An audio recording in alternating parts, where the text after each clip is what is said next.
Hello guys, welcome to our channel. అర్థమెటిక్లో ఇంకో sum చేద్దామండి. ఇఫ్ రూట్ ఎక్స్ బై 114 అని ఇచ్చాడు మనకి క్వశ్చన్లో. రూట్ ఎక్స్ 1154 అని మనకి ఇచ్చాడు. దీన్ని సింపుల్గా ఎక్స్ వాల్యూ ఫైండ్ అవుట్ చేయమంటే మీరు ఎలా చేస్తారు? రూట్ ఎక్స్ వేసి 144కి 12 అది ఇది అని వేస్తారు. ఎందుకండి అంతవరకు root value X value find out చేయమండి. రూట్ ఎలా ఉంటే మీకు ఎందుకండి? అదని అలా వదిలేయండి. రూట్ వాల్యూ మీకు ఎందుకు? ఎక్స్ వాల్యూ ఫైండ్ అవుట్ చేయమంటారు. ఎందుకు నోటుతో చేయొచ్చండి. ఎందుకు ఇది రూట్ ఇంటూ ఇది అని చేస్తారు? వస్తుంది, ఆన్సర్ వస్తుంది, కాదనట్లేదు. రూట్ ఎక్స్ బై రూట్ 144 అంటే 12 వేస్తారు. 27/12 వేస్తారు. ఇప్పుడు ఈ 12 నుంచి ఇంత మల్టిప్లై చేస్తారు. 12 ఇంటూ రూట్ ఎక్స్ 27 ఇంటూ 12.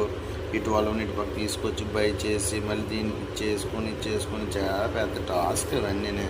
ఎందుకు అంత పెద్ద టాస్క్ మ్యాటర్ అది.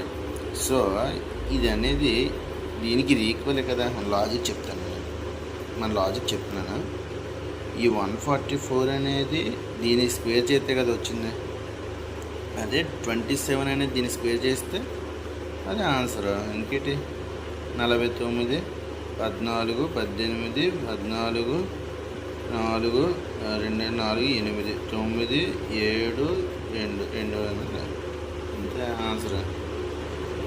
అంతే, ఇంకా అంతమించి 27 × 27 రాంగ్ చేసాము. 27 × 27 7 7 49, 7 7 14, 18, 7 7 14, 2 4, 5, 9, 12, 729 ఆన్సర్. అంతే, అదే ఆన్సర్.